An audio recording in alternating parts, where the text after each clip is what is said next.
तो नमस्कार दोस्तों, आप लोगों का स्वागत है क्रिडोज आईएएस के इस लर्निंग प्लेटफॉर्म पे। और जैसा कि आप जानते हैं, हमारी प्री मैथ्स सीरीज़ चल रही है और इस प्री मैथ्स सीरीज़ के अंतर्गत हम टॉपिक वाइज चीज़ों को लेकर चल रहे हैं, जिससे कि आपका क्विक रिवीजन हो सके।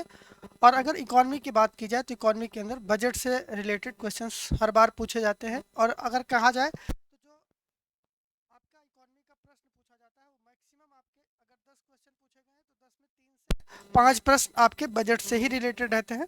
तो उसी बात को ध्यान में रखते हुए आपका जो बजट है, यूनियन बजट, अभी हम उत्तर प्रदेश का बजट बाद में अलग वीडियो से आपको प्रोवाइड कराएंगे। अंतरिम बजट 2024-25 की बात करेंगे। तो बिना देर किए हुए आज की इस क्लास को स्टार्ट करते हैं। अगर बात की जाए बजट, तो बजट के बारे में कुछ कॉन्स्टिट्यूशनल प्रोविजन है, उनको देख लेते हैं। बजट क्या है, बजट का मतलब क्या है।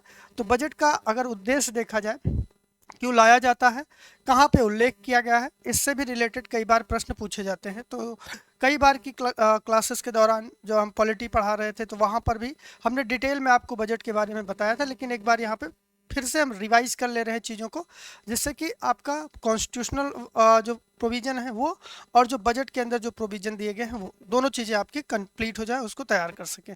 तो संविधान के अनुच्छेद 12 के अंतर्गत क्या कहा गया है, एनुअल फाइनेंशियल स्टेटमेंट प्रस्तुत करना होगा संसद के समक्ष राष्ट्रपति की अनुशंसा के आधार पर। ठीक है, कहीं पे बजट शब्द का उपयोग संविधान के अंदर नहीं किया गया है। ठीक है, तो क्या है ये, आपके संविधान में अगर बात की जाए तो 112 आर्टिकल के अंदर इसके बारे में बात की गई है। संविधान में बजट शब्द का उल्लेख नहीं है। और यह एक वित्तीय वर्ष में सरकार के द्वारा जो अनुमानित प्राप्तियां होती हैं और जो सरकार व्यय करने वाली होती है, उसका लेखा जोखा होता है। क्लियर है यहाँ तक।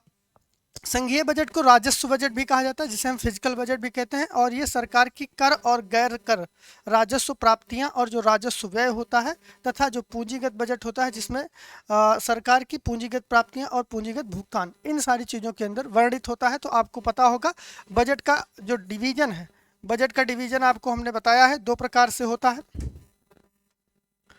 कैसे होता है, एक आपका राजस्व बजट होता है, राजस्व बजट, और एक आपका पूंजीगत बजट। ठीक है, और इसके अंतर्गत राजस्व प्राप्तियां होती हैं और राजस्व व्यय होता है, राजस्व प्राप्तियां और राजस्व व्यय। ठीक है, और वैसे ही यहाँ पर पूंजीगत प्राप्तियां और पूंजीगत व्यय, ये इसका डिवीजन है बजट का। तो उसी चीज़ के बारे में हम यहाँ पे परिचर्चा करेंगे। ये कुछ नॉर्मल चीज़ें हैं जो बजट के बारे में आपको जाननी जरूरी है। बजट को तैयार करना, बजट के तैयार करने की जो प्रक्रिया होती है, किसके द्वारा तैयार किया जाता है, क्या प्रोसीजर है इसका, इस चीज़ को भी समझना आवश्यक है। तो बजट के तैयार करने की प्रक्रिया अगर हम समझें, तो इसको वित्त मंत्रालय, जो आपका फाइनेंशियल वित्त मंत्रालय है, उसके जो आर्थिक मामलों का विभाग है, उसके द्वारा बजट को तैयार किया जाता है। और उसको तैयार करने की एक नोडल एजेंसी के रूप में हम उसको जानते हैं। ठीक है, बजट क्या होता है, एक वर्ष के आर्थिक मामलों के विभाग के बजट के प्रभाग के द्वारा इसको तैयार किया जाता है। ठीक है, एक वर्ष का बजट आर्थिक मामलों के विभाग के बजट प्रभाग के द्वारा इसको तैयार किया जाता है। यह मोटे तौर पर विभिन्न विभागों, मंत्रालयों और इस काम में लगे विभाग के प्राधिकारियों की ओर से दिए गए व्यय या भुगतान और प्राप्तियों के विस्तृत अनुमान के आधार पर तैयार किया जाता है। ठीक है, तो बजट तैयार करने की प्रक्रिया में जो प्रश्न बनने की संभावना है, वित्त मंत्रालय के द्वारा आर्थिक मामलों का जो प्रभाग है, उसके द्वारा इसको तैयार किया जाता है। ये विभिन्न मंत्रालयों के द्वारा जो रिकमेंडेशन दी जाती है, उन्हीं रिकमेंडेशन के आधार पर इसको प्रिपेयर करके प्रस्तुत किया जाता है। तो ये बजट को तैयार करने की प्रक्रिया है।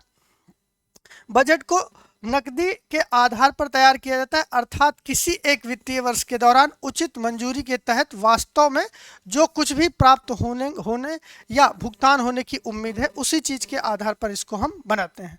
बजट की प्रस्तुति कैसे की जाती है, तो बजट की प्रस्तुति राष्ट्रपति प्रत्येक वित्तीय वर्ष में संसद के दोनों सदनों के समक्ष वार्षिक वित्तीय विवरण को पेश कराता है। ठीक है, किसकी सहायता से, वित्त मंत्री की सहायता से संसद में केंद्रीय वित्त मंत्री द्वारा बजट को पेश किया जाता है। और इसमें इसे 2 भागों में बांटा जाता है, भाग 1 और भाग 2। भाग 1 और भाग 2 में इसको प्रस्तुत किया जाता है। बजट का जो भाग 1 होता है, बजट का जो भाग 1 होता है, बजट का भाग 1 समष्टि अर्थव्यवस्था, ठीक है, जो आपको माइक्रो इकोनॉमिक होता है, उसके बारे में वहाँ पे वर्णन किया जाता है। और इसके तहत सरकार की जो अलग अलग योजनाएं होती हैं, जो प्राथमिकताएं होती हैं, जो जिन चीज़ों की घोषणा की जाती है, ठीक है, इसके तहत अलग अलग क्षेत्रों के लिए कितनी निधि आवंटित की गई है, उन सारी चीज़ों का वर्णन आपका भाग 1 के अंतर्गत आपको देखने को मिलेगा, या भाग 1 के अंदर देखने को। बजट का जो दूसरा भाग होता है, भाग बी कहलाता है।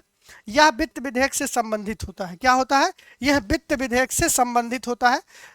इसमें आयकर संबंधी संशोधनों और अप्रत्यक्ष कर जैसे कराधान प्रस्ताव के बारे में चीजें यहाँ पर शामिल होते हैं। तो इन सारी चीजों का लेखा जोखा आपको देखने को मिलेगा इसके अंदर।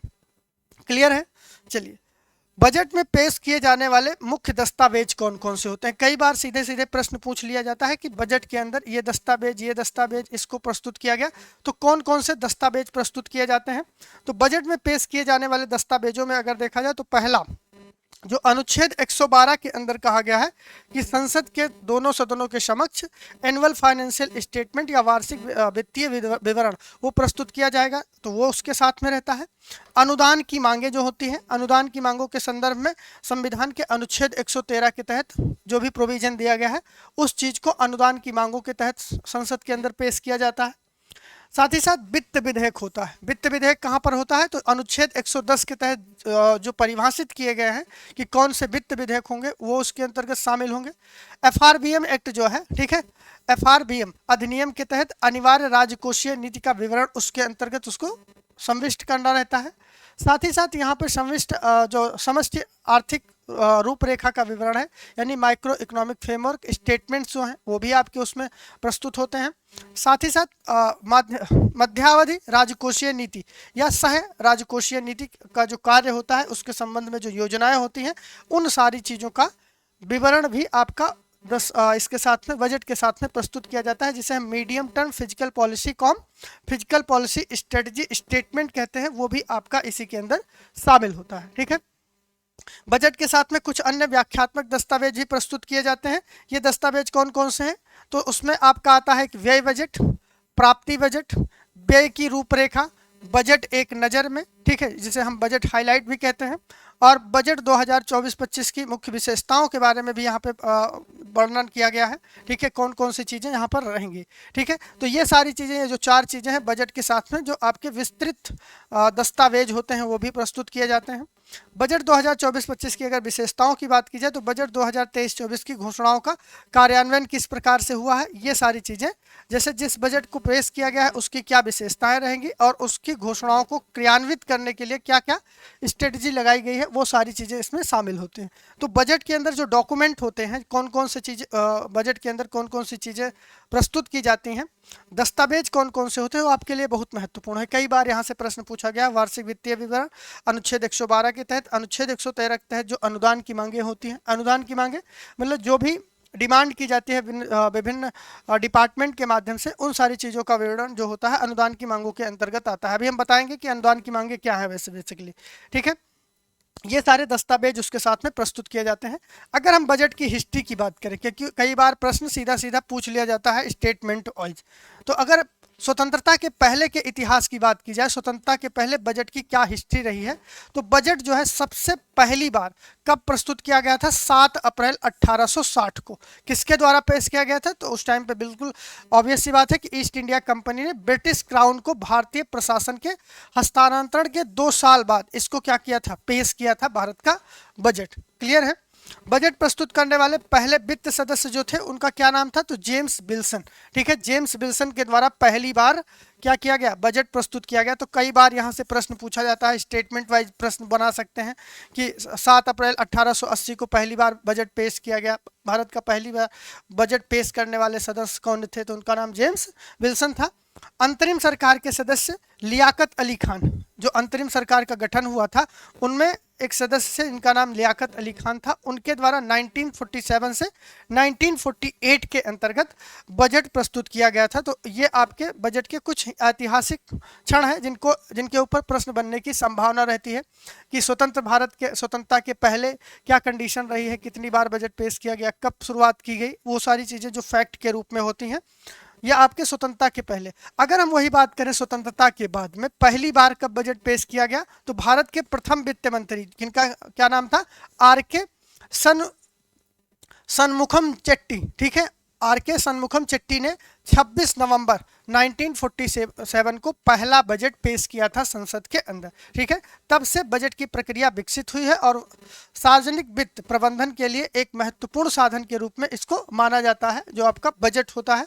साथ ही साथ बजट हमारी अर्थव्यवस्था को आकार देने में हमारी लोकतांत्रिक प्रक्रियाओं की क्षमताओं को भी दर्शाता है कि सरकार किस प्रकार से विभिन्न प्रकार के प्रयोगों को कर रही है, विभिन्न प्रकार की योजनाओं को क्रियान्वित कर रही है, जिससे कि जो हमारे संविधान में दिया गया है कि हम एक कल्याणकारी राज्य हैं, और कल्याणकारी राज्य में बजट का एक बहुत महत्वपूर्ण योगदान होता है, क्योंकि बजट ही पूरी इकोनॉमी को एक नया शेप, और जो सार्वजनिक वित्त होता है, सार्वजनिक व्यय होता है, उस चीज़ को क्रियान्वित करने में बजट का एक बहुत महत्वपूर्ण योगदान रहता है। तो ये बजट से रिलेटेड कुछ महत्वपूर्ण बातें हो गई जिनके बारे में हमने पढ़ा।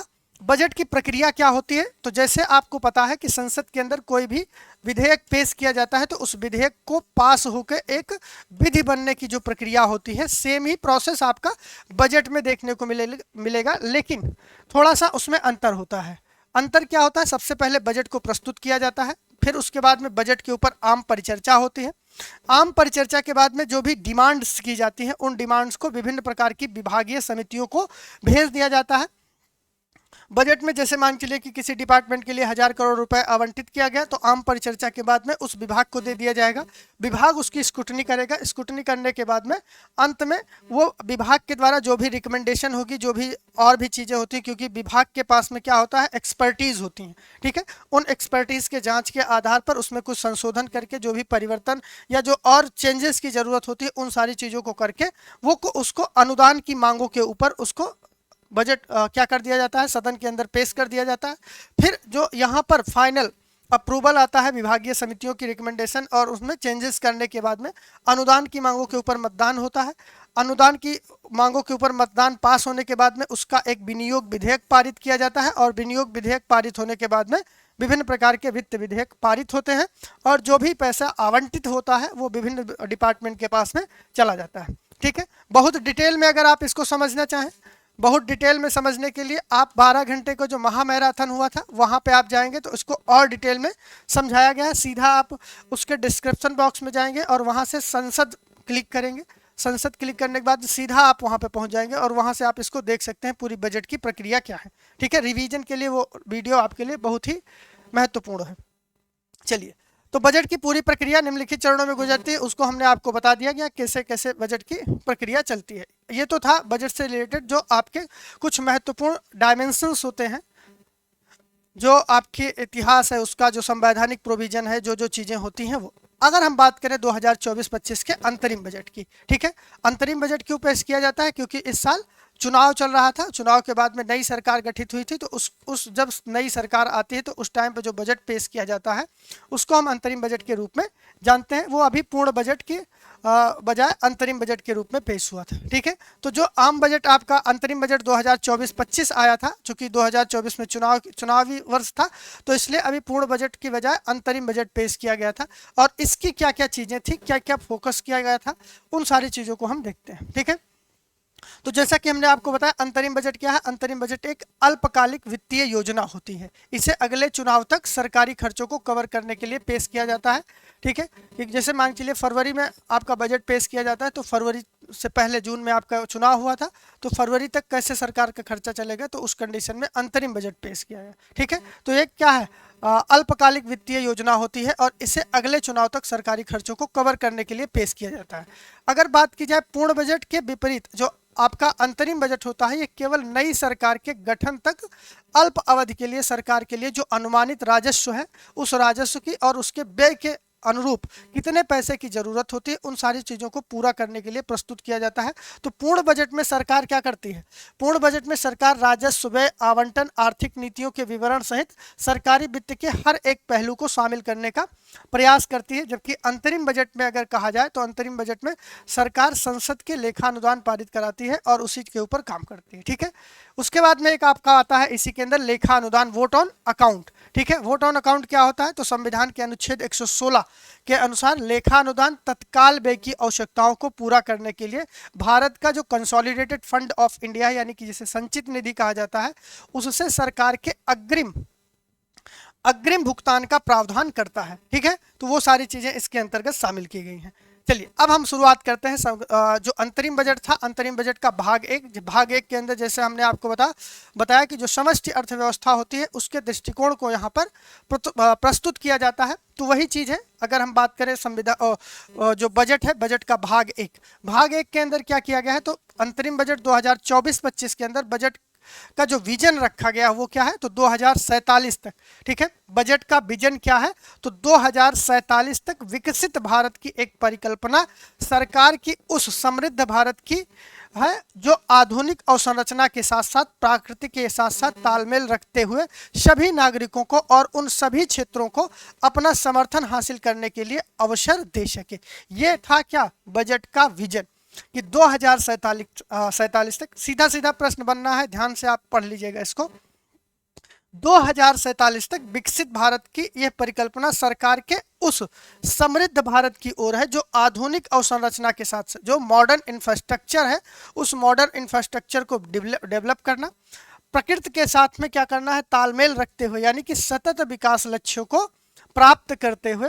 प्रकृति के साथ में तालमेल बिठाने का मतलब है कि जो आपके सस्टेनेबल डेवलपमेंट गोल हैं, जो सस्टेनेबल डेवलपमेंट ऑब्जेक्टिव्स दिए गए हैं, उन सारी चीज़ों को ध्यान में रखते हुए, तालमेल बिठाते हुए सभी नागरिकों को अपने सामर्थ्य हासिल करने के अवसर प्रदान करना, यानी हर एक व्यक्ति को अपनी योग्यता के अनुसार अपॉर्चुनिटी हो जिससे कि वो बेहतर प्रदर्शन कर सके और अर्थव्यवस्था में अपना योगदान दे सके। उस उद्देश्य की प्राप्ति के लिए बजट का विजन ये रखा गया है, ठीक है।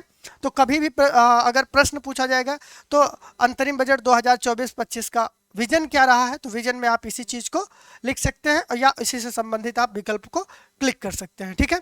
नेक्स्ट है आपका बजट का विकास तंत्र, ठीक है। बजट का विकास तंत्र, तो इसमें क्या उद्देश्य रखा गया है, तो इसमें सबका साथ, सबका विकास, सबका विश्वास और सबका प्रयास, ठीक है, का समग्र राष्ट्रीय दृष्टिकोण अपनाया गया है। तो जैसे पहले सरकार आई थी तो उसका सबका साथ सबका विकास था, लेकिन अब उसमें दो पैरामीटर्स और जोड़ दिए गए हैं। एक आपका आ जाता है सबका विश्वास और दूसरा सबका प्रयास। इसका समग्र राष्ट्रीय दृष्टिकोण अपनाया गया है, यानी कि नेशनल प्रोस्पेक्टिव डेवलप किया जाएगा with the help of 4 pillars. पहला सबका साथ, सबका विकास हो, सबका विश्वास हो और सबका प्रयास हो। इस चीज के आधार पर बजट का जो विकास मंत्र है, उस बजट के विकास मंत्र को अंगीकृत किया गया है। सबका साथ, सबका विकास, सबका विश्वास और सबका प्रयास के साथ में राष्ट्रीय दृष्टिकोण को अपनाना, ठीक है। समावेशन के सभी तत्वों को शामिल करना। समावेशन का मतलब कि हम इंटीग्रेशन की तरफ बढ़ेंगे, और इंटीग्रेशन कैसे होगा,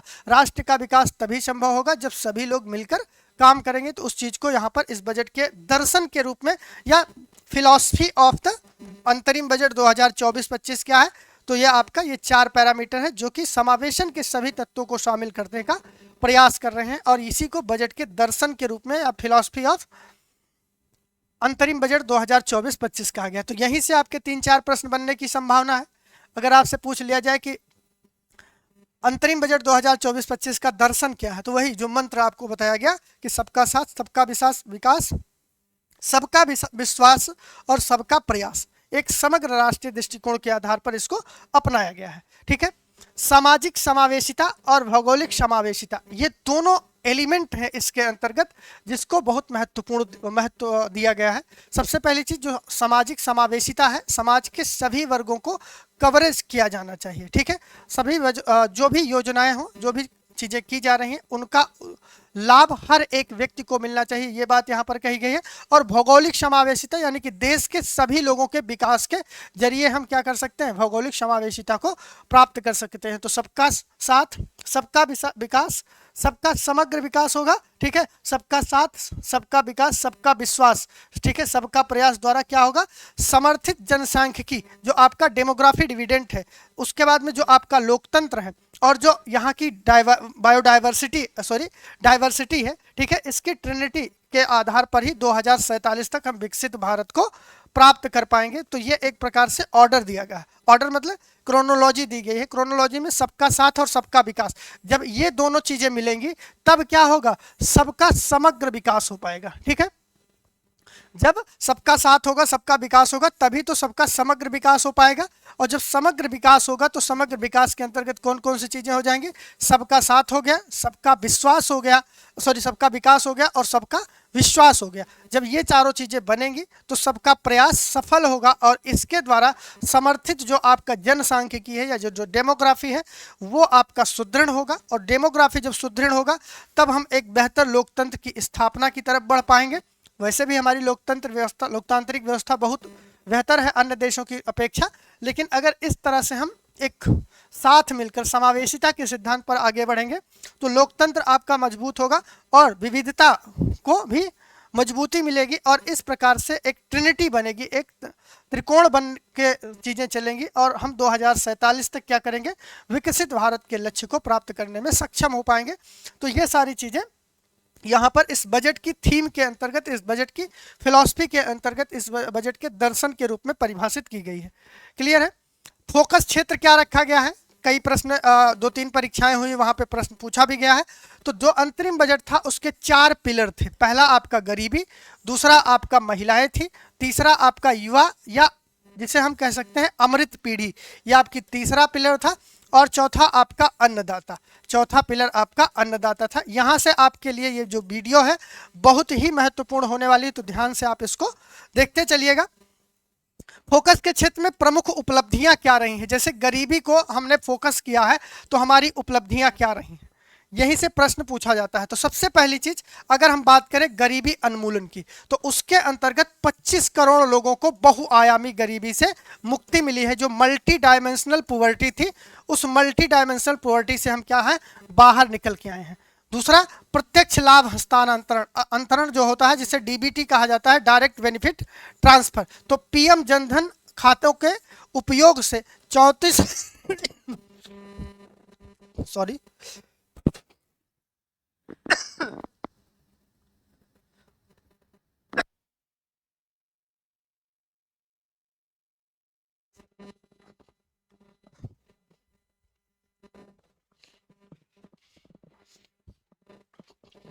क्या हुआ है?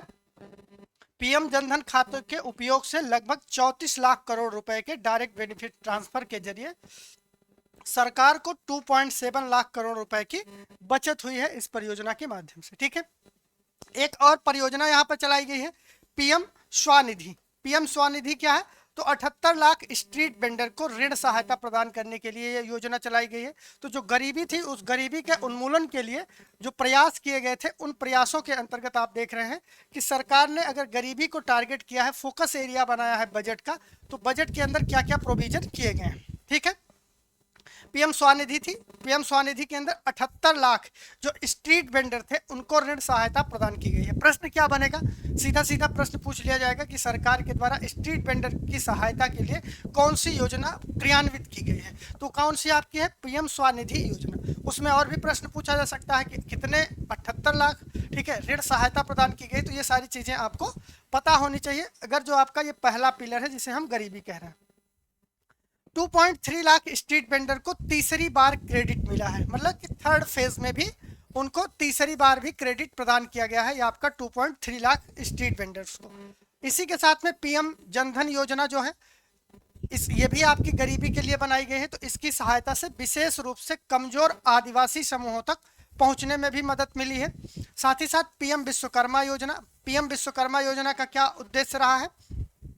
तो 18 व्यवसायों में लगे कारीगरों और शिल्पकारों को शुरू से अंत तक सहायता प्रदान करने की यहाँ पर बात की गई है। ठीक है, तो व्यवसायों में लगे आपके कारीगरों और शिल्पकारों को शुरू से अंत तक सहायता प्रदान करने की यहाँ पे बात की गई है, पीएम विश्वकर्मा योजना।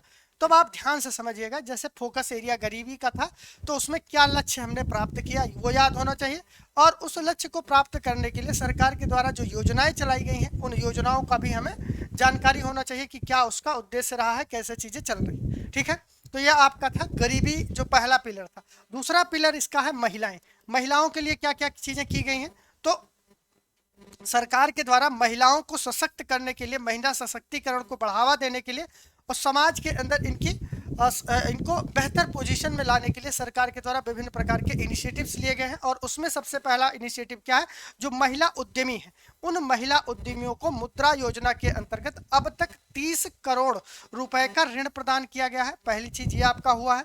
दूसरा, पिछले 10 वर्षों में उच्चतर शिक्षा में, जो आपकी उच्चतर शिक्षा है उसमें महिलाओं के नामांकन में भी कितने परसेंट की वृद्धि देखने को मिली है, तो 28%, कितने 28% की वृद्धि देखने को मिली है, जो उच्च स्तरीय शिक्षा होती है, जो हायर एजुकेशन होती है उसमें इनरोलमेंट के मामले में।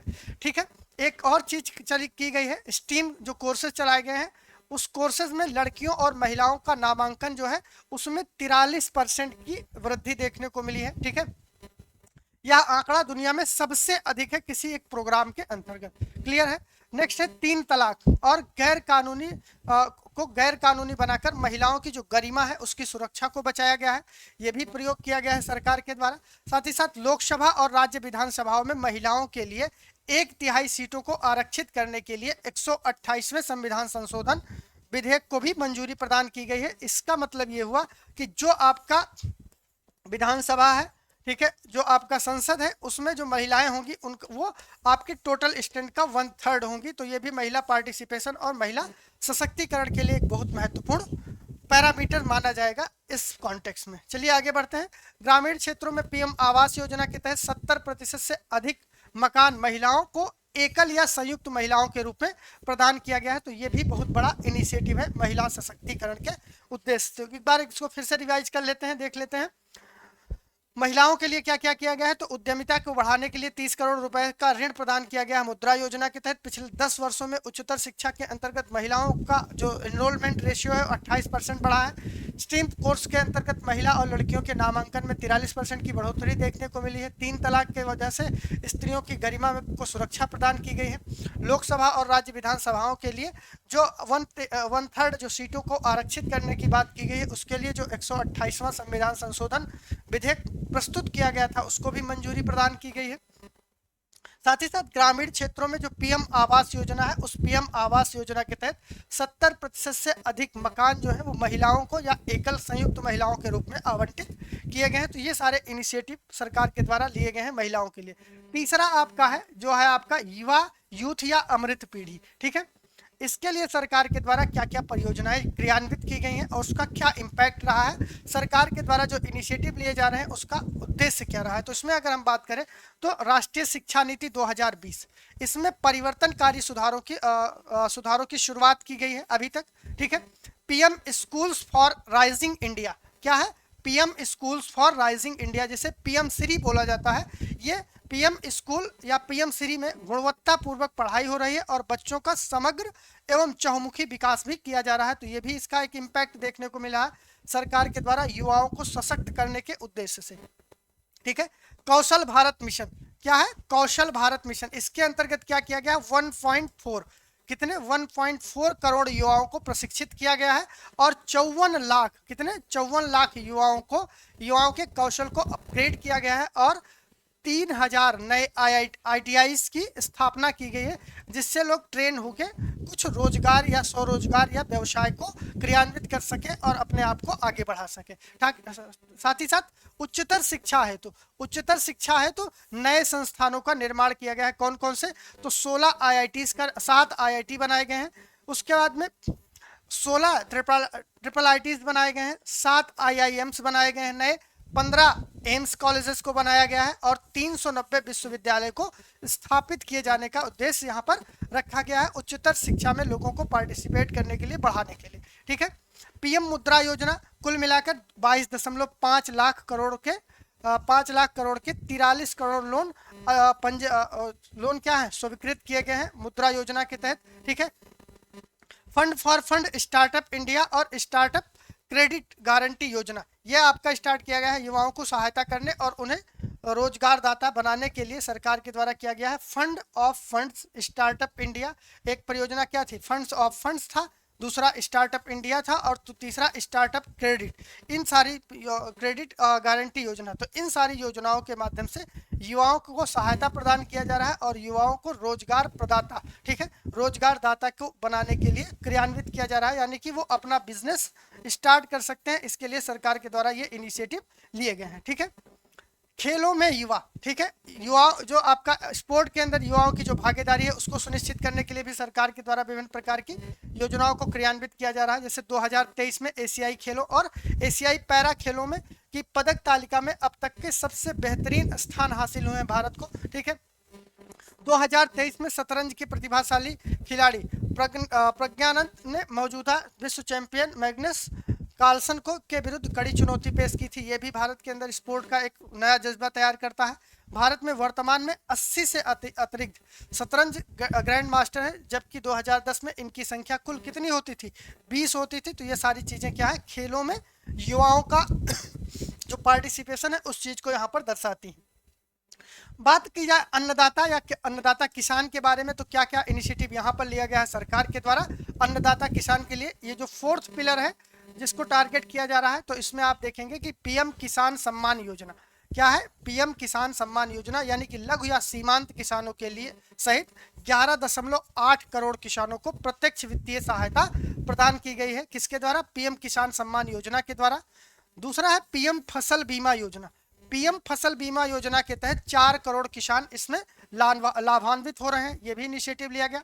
इलेक्ट्रॉनिक्स राष्ट्रीय कृषि बाजार, इलेक्ट्रॉनिक्स राष्ट्रीय कृषि बाजार के अंतर्गत क्या किया गया है, तो 1361 मंडियों को एकीकृत किया गया है और इसमें 3 लाख करोड़ रुपए मूल्य के का कारोबार हो रहा है तथा 1.8 करोड़ किसानों को सेवाएं मिल रही हैं इस परियोजना के माध्यम से, यानी कि इलेक्ट्रॉनिक राष्ट्रीय कृषि बाजार या जिसे हम ई नॉर्म बोलते हैं, ठीक है, नेशनल एग्रीकल्चर मार्केट जो होता है ई नॉर्म्स के रूप में, तो इनका भी क्रियान्वयन किया गया है और इसके तहत 1361 मंडियों को एकीकृत कर दिया गया है। क्लियर है यहाँ तक।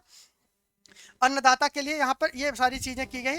कुछ अन्य प्रयास भी सरकार के द्वारा किए गए हैं। कौन कौन से, किसान केंद्रित नीतियों को बनाया गया है, आय सहायता प्रदान की जा रही है, बीमा समर्थन के माध्यम से जोखिमों का कवरेज, स्टार्टअप के माध्यम से प्रौद्योगिकियों को और नवाचारों को बढ़ावा देने के लिए सरकार लगातार प्रयास कर रही है। तो ये सारे अन्य उपाय हैं किसके लिए, आपके 4th पिलर जो कि अन्नदाता हमारे इस अंतरिम बजट के अंतर्गत बताया गया था। क्लियर है यहाँ तक। चलिए ठीक है, अमृतकाल के लिए क्या रणनीतियां अपनाई गई हैं, तो सबसे पहला सतत विकास लक्ष्यों को प्राप्त करने के लिए, और इसमें क्या क्या बातें कही गई, तो यहाँ पे टारगेट रखा गया है कि 2070 तक नेट जीरो हासिल करने की प्रतिबद्धता जताई गई है। और इसके लिए क्या क्या काम किए जाएंगे, तो इसमें सबसे पहली चीज पवन ऊर्जा के लिए बायोडिग्रेडेबल क्या है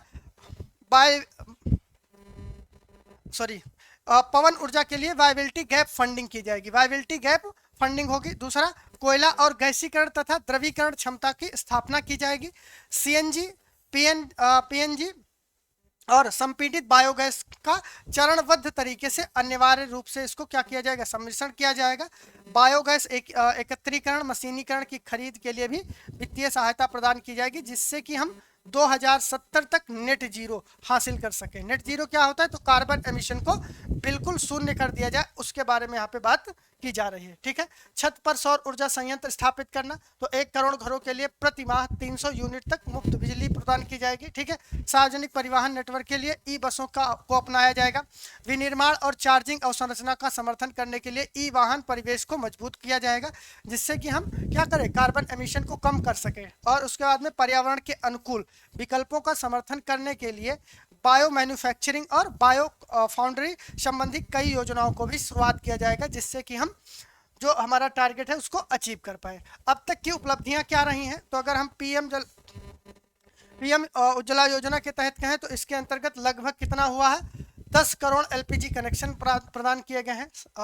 36.9 करोड़ एलईडी बल्ब लगाए गए हैं। 72.2 लाख एलईडी ट्यूब्स लगाई गई हैं जो प्रकाश योजना के हैं।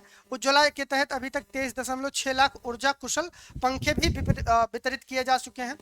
जो आपका एसएनएलपी है, इसके तहत 1.3 करोड़ एलईडी स्ट्रीट लाइटें लगाई गई हैं। साथ ही साथ गैर जीवाश्म ईंधन की स्थापित ऊर्जा क्षमता 2004 में जो कि 30.4% थी, वो 2023 में बढ़कर कितनी हो गई है, 43.9% हो गई है। तो ये अब तक की उपलब्धियां रही हैं बजट के अंदर, जो बातें भाग 1 के अंतर्गत बताई गई हैं। ठीक है, बुनियादी ढांचे और निवेश की बात की जाए तो इसमें क्या कंडीशन रही है, तो पीएम गति शक्ति के तहत 3 प्रमुख रेलवे कॉरिडोर कार्यक्रमों को लागू करना ताकि लॉजिस्टिक क्षमता में सुधार हो सके और लागत भी कम हो सके, ये उद्देश्य यहाँ पर रखा गया है। द्विपक्षीय निवेश संधियों के माध्यम से विदेशी निवेश को बढ़ावा देने पर वार्ता की जा रही है। साथ ही साथ उड़ान योजना, जो उड़ान योजना थे उसके तहत मौजूदा हवाई अड्डों का विस्तार और नए हवाई अड्डों का व्यापक विकास भी किया जा रहा है। साथ ही साथ मेट्रो रेल, नमो भारत के माध्यम से शहरी परिवर्तन को बढ़ावा दिया जा रहा है। तो ये सारी चीजें बुनियादी इंफ्रास्ट्रक्चर, ठीक है, जो आपका बुनियादी ढांचा है या बेसिक इंफ्रास्ट्रक्चर जिसे बोलते हैं, और जो आपका इन्वेस्टमेंट है उस पर क्या क्या परिवर्तन किए गए हैं, क्या क्या रिजल्ट रहे हैं, उनके बारे में यहाँ पे बात कही गई है। क्लियर है।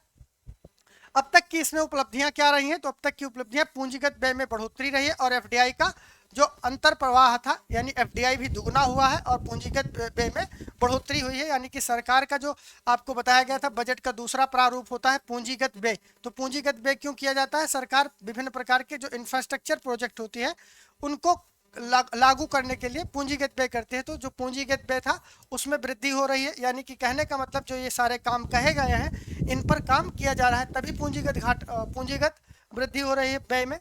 और एफडीआई की जो अंतर प्रवाह है वो भी क्या हुआ है, दुगना हुआ है। तो इस पर भी काम किया गया है। समावेशी विकास के बारे में बात करें, सतत विकास लक्ष्य समावेशी विकास की बात की जाए तो आकांक्षी जिला कार्यक्रम इसके लिए चलाया गया है और इसमें राज्यों को तेजी से विकास और रोजगार सृजन करने में सहायता करेगा।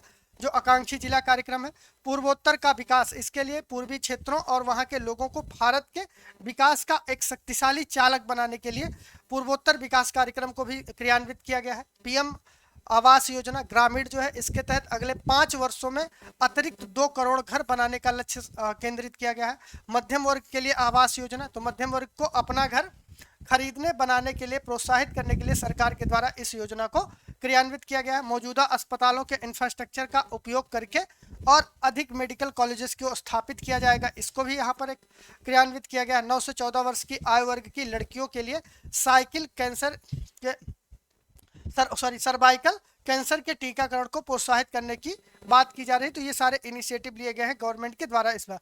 मातृ एवं शिशु स्वास्थ्य देखभाल के लिए, तो इसके लिए अगर आप बात करें तो कार्यान्वयन में तालमेल के लिए विभिन्न योजनाओं को एक व्यापक कार्यक्रम के तहत लाया जाएगा। बेहतर पोषण उपलब्ध कराकर बाल्यावस्था देखभाल और विकास के लिए सक्षम आंगनवाड़ी और पोषण 2.0 के तहत आंगनवाड़ी केंद्रों को अपग्रेड करने की में भी तेजी लाई जाएगी।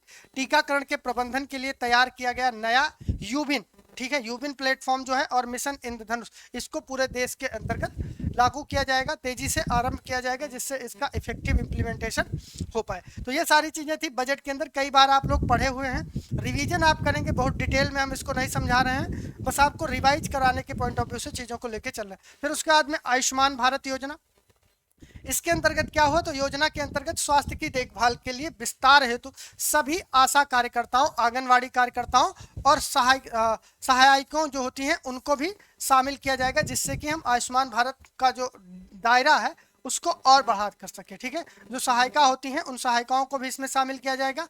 आंगनवाड़ी कार्यकर्ताएं जो हैं, आशा कार्यकर्ताएं जो हैं, उन सबको इसमें जोड़ा जाएगा, जिससे आयुष्मान भारत के अंतर्गत जो इसको क्रियान्वित करने का वो दायरा है वो बेहतर हो सके और स्वास्थ्य देखभाल को हम और बेहतर सुनिश्चित कर पाए। ठीक है, ये बहुत ही महत्वपूर्ण है, इसको एक बार देख लेते हैं अब तक की उपलब्धियां क्या रही हैं। ठीक है, किसमें, आकांक्षी जिले में समावेशी विकास के लिए। तो आकांक्षी जिले में समावेशी विकास के लिए जो रिजल्ट रहा है उसको यहाँ पर दिखाया गया। तो पहली तिमाही के भीतर प्रसव पूर्व देखभाल के लिए पंजीकृत जो महिलाएं थी उनका पहले 2018 में 68% होता था, लेकिन अक्टूबर 2023 में ये क्या हो गया है, 89% हो गया। ठीक है, प्रति लाख जनसंख्या पर प्रधानमंत्री जीवन ज्योति योजना जो है उसके तहत नामांकन की संख्या क्या थी, तो 2018 में क्या था, 1737 था आपका प्रति लाख जनसंख्या पर। लेकिन अभी 2018 के अंदर 2023 के अंदर अक्टूबर में बात की जाए तो ये संख्या क्या हो रही है, 13,195 हो जा रही है। तो ये आपका प्रति लाख जनसंख्या पर प्रधानमंत्री जीवन ज्योति योजना के तहत जो नामांकन की संख्या है उसके बारे में बात की गई है। और उसके बाद में आवंटन की बात की जाए तो यहाँ पर आवंटन क्या किया गया है, तो 2023 के लिए ये आपका 79,590 है। और उसके बाद में ये आपका 24-25 के लिए कितना हो जाएगा, तो 80,671, ठीक है।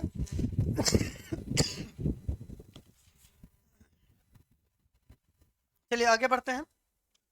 कृषि और कृषि और खाद्य प्रसंस्करण के बारे में बात की जाए तो क्या क्या परिवर्तन किया गया है, तो फसल कटाई के बाद की गतिविधियों में निजी एवं सार्वजनिक निवेश को बढ़ावा देना, ठीक है। क्या है, फसल कटाई के बाद की गतिविधियों में जो निजी और सार्वजनिक जो निवेश है उसको बढ़ावा देना चाहिए, जैसे कि उपज का एकत्रीकरण होना चाहिए, आधुनिक भंडारण सुविधा, कुशल आपूर्ति श्रृंखला, प्राथमिक और माध्यमिक प्रसंस्करण एवं विपणन की ब्रांडिंग करना, ये सारी चीजें इसमें शामिल होंगी। सभी कृषि जलवायु क्षेत्रों में विभिन्न फसलों का पर नैनो डीएपी का उपयोग करने का विस्तार बढ़ाया जाएगा। आत्मनिर्भर तिलहन का अभियान यहाँ पर चलाया जाएगा, तिलहन के क्षेत्र में आत्मनिर्भर हो सके। तो तिलहन के लिए आत्मनिर्भरता हासिल करने के लिए कार्य नीति भी तैयार की जा रही है कृषि और खाद्य प्रसंस्करण उद्योग के माध्यम से, ठीक है। खुरपका और मुंहपका रोग को नियंत्रित करने तथा दुधारू पशुओं की उत्पादकता बढ़ाने के लिए डेयरी विकास के द्वारा एक क्या किया गया है, व्यापक कार्यक्रम भी तैयार किया गया है। तो प्रश्न बनने की यहाँ से भी संभावना है। प्रधानमंत्री मत्स्य संपदा योजना के कार्यान्वयन को बढ़ावा दिया जाएगा ताकि जलीय कृषि उत्पादकता में वृद्धि की जा सके, निर्यात को दुगुना किया जा सके और रोजगार के अधिक अवसर पैदा किए जा सके। तो ये सारी चीजें प्रधानमंत्री मत्स्य संपदा योजना के माध्यम से की जाएंगी। और इन लक्ष्यों की प्राप्ति के लिए 5 एकीकृत एक्वा पार्क भी क्या किए जाएंगे, स्थापित किए जाएंगे। तो ये सारे इनिशिएटिव लिए गए। ब्लू इकोनॉमी 2.0 को बढ़ावा देना, ये भी हमारे बजट का ही लक्ष्य है। इसमें क्या किया गया है, तो जलवायु के अनुकूल कार्यकलापों को बढ़ावा देने के लिए एकीकृत और बहुक्षेत्रक दृष्टिकोण के साथ में तटीय एक्वाकल्चर और मॉरिकल्चर का एक योजना भी प्रारंभ की जा रही है। और इसमें अब तक की उपलब्धियां क्या है, तो नीली क्रांति के लिए आवंटन में बढ़ोतरी हुई है। जो आपका 2023-24 में 25 करोड़ रुपए हुआ करता था, वो अब क्या हो गया है, 23,52 करोड़ रुपए आवंटित किया गया है नीली क्रांति के लिए। और पीएम सूक्ष्म खाद्य प्रसंस्करण उद्योगों के औपचारिकरण योजना के लिए अभी तक क्या बढ़ोतरी की है, तो 2023-24 में आपका 639 करोड़ था, यह बढ़ के 880 करोड़ कर दिया गया है। तो ये बढ़ोतरी देखने को मिली है ब्लू इकोनॉमी को इजाफा देने के लिए। अगर पर्यटन की बात की जाए तो बजट के अंदर पर्यटन पे क्या क्या परिवर्तन किया गया है, तो राज्यों को प्रतिष्ठित पर्यटन केंद्रों का एक समग्र रूप से विकसित करने, वैश्विक स्तर पर उनकी ब्रांडिंग और मार्केटिंग करने के लिए प्रोत्साहित किया जाएगा। दूसरा, सुविधाओं और सेवाओं की गुणवत्ता के आधार पर पर्यटन केंद्रों की रेटिंग के लिए एक रूपरेखा भी स्थापित की जाएगी। साथ ही साथ पर्यटन विकास के वित्त पोषण के लिए राज्यों को समान आधार पर ब्याज मुक्त दीर्घकालिक ऋण भी प्रदान किया जाएगा, जिससे कि पर्यटन क्या है, बेहतर हो सके और रोजगार के सृजन हो सके और इससे अर्थव्यवस्था में तेजी आ सके। तो ये सारे इनिशिएटिव है। क्लियर है। लक्षद्वीप सहित अन्य द्वीपों के लिए बंदरगाह कनेक्टिविटी, पर्यटन संबंधी बुनियादी ढांचे और सुविधाओं के लिए परियोजनाओं को भी प्रारंभ किया जाएगा। साथ ही साथ अन्य उपाय भी हैं। कौन कौन से अन्य उपाय किए गए हैं, तो सबसे पहला आपने लखपति दीदी का लक्ष्य 2 करोड़ से बढ़ाकर अब 3 करोड़ करना होगा। यानी लखपति दीदी का तात्पर्य है कि स्वयं सहायता समूह जो आपके सेल्फ हेल्प ग्रुप होते हैं कि एक ऐसी महिला सदस्यों से है जो कि प्रति परिवार 10 वर्ष कम से कम 1 लाख रुपए की स्थायी आय अर्जित करती है। तो लखपति दीदी परियोजना का जो टारगेट 2 करोड़ था अब उसको बढ़ा के 3 करोड़ कर दिया जाएगा। अनुसंधान और नवाचार को बढ़ावा देने के लिए क्या क्या इनिशिएटिव लिए गए हैं, तो 50 साल के ब्याज मुक्त ऋण के साथ 1 लाख करोड़ रुपए का कोष स्थापित किया जाएगा, जिससे कि हम इनोवेशन की तरफ आगे बढ़ सके। रक्षा उद्देश्यों और आत्मनिर्भरता में तेजी लाने के लिए डीप टेक प्रौद्योगिकियों को मजबूत करने हेतु एक नई योजना की भी शुरुआत की जाएगी। तो ये सारे इनिशिएटिव है। विकसित भारत के लिए राज्यों में सुधार, यानी कि विकसित भारत के सपने को साकार करने के लिए राज्यों में समृद्धि और विकास के अनेक समर्थनकारी सुधार किए जाने की जरूरत है। और इसके लिए 50 वर्ष के ब्याज मुक्त ऋण के रूप में 75,000 करोड़ रुपए का प्रावधान करने का भी प्रस्ताव किया गया है बजट के अंदर। ठीक है। सामाजिक चुनौतियों का सामना कैसे करना होगा, तो तीव्र जनसंख्या वृद्धि और जनसांख्यिकी परिवर्तन के कारण उत्पन्न जो चुनौतियां होती हैं उनके समाधान और विकसित भारत के लक्ष्यों को प्राप्त करने के लिए उच्च अधिकारियों से प्राप्त समितियों का भी गठन किया जाएगा। तो सामाजिक चुनौतियों का समाधान इस प्रकार से होगा। क्लियर है। भाग 2 है प्रत्यक्ष और अप्रत्यक्ष कर के बारे में। तो यहाँ पर थोड़ा सा हम डिटेल देख लेते हैं क्या है प्रत्यक्ष कर क्या है। तो पिछले 10 वर्षों में कर का संग्रह क्या हुआ है, 3 गुना से अधिक हुआ है। बहुत ही इंपॉर्टेंट लाइन है, यहाँ से प्रश्न बनने की पूरी संभावना है। पिछले 10 वर्षों में कर संग्रह 3 गुना से अधिक हुआ है। दूसरा, टैक्स रिटर्न दाखिल करने वालों की संख्या में 2.4 गुना की वृद्धि हुई है और टैक्स रिटर्न को प्रोसेस करने का जो औसत समय है 2013-14 में यह आपका 93 दिन था, जो घटकर अब क्या हो गया 2024 में 10 दिन हो गया था। लेकिन अब फिर भी इतनी संख्या आपको देखने को मिली है प्रत्यक्ष कर के अंतर। ठीक है। 7 लाख रुपए तक की आय वाले करदाताओं को कर देनदारी नहीं रहेगी, यानी कोई भी कर नहीं देना रहेगा। खुदरा व्यवसायों के लिए प्रिजम्पटिव कराधान की सीमा जो है 2 करोड़ रुपए से बढ़ाकर 3 करोड़ रुपए कर दी गई। मौजूदा कंपनियों के लिए कॉर्पोरेट टैक्स की दर 30% से घटाकर 22% की नई निर्माण कंपनियों के लिए और 15% कर दिया गया है। घटाकर 30% कर दिया गया था और जो नई निर्माण कंपनियां हैं उनको 15% कर दिया गया है। करदाता सेवाओं में सुधार किया गया है, यानी कि फेसलेस असेसमेंट और अपील, टैक्स रिटर्न पहले से ही भरना और नया फॉर्म यानी कि 26A यस जो होता है, ये सारी चीजें की गई हैं। साथ ही साथ अप्रत्यक्ष कर के बारे में बात की जाए तो वित्त वर्ष 2024 में औसत मासिक संकलन जीएसटी संग्रह क्या रहा है, 2 गुना रहा है, होकर 21.666 लाख करोड़ रुपए हो गया है 2024 में, जो आपका जीएसटी कलेक्शन रहा है। जीएसटी के लागू होने के बाद की अवधि 2017 से 23 में राज्यों में कर उछाल जिसे टैक्स बाउंसी देखा गया है और यह 2022 से 16 की अवधि में 0.72 था, जो कि बढ़कर 2017 से 23 के बीच में 1.22 हो गया है। ठीक है। अधिकांश वस्तुओं और सेवाओं की लॉजिस्टिक लागत और उसकी कीमतों में भी कमी देखने को मिली है। 2019 में इंपोर्ट रिसीज टाइम्स में कमी आई है और अंतरदेशीय कंटेनर डिपो पर 47% कम हुआ है। ठीक है। तो ये सारी चीजें हैं बजट से संबंधित। एयर कार्गो कॉम्प्लेक्स का पर 28% कम हुआ है।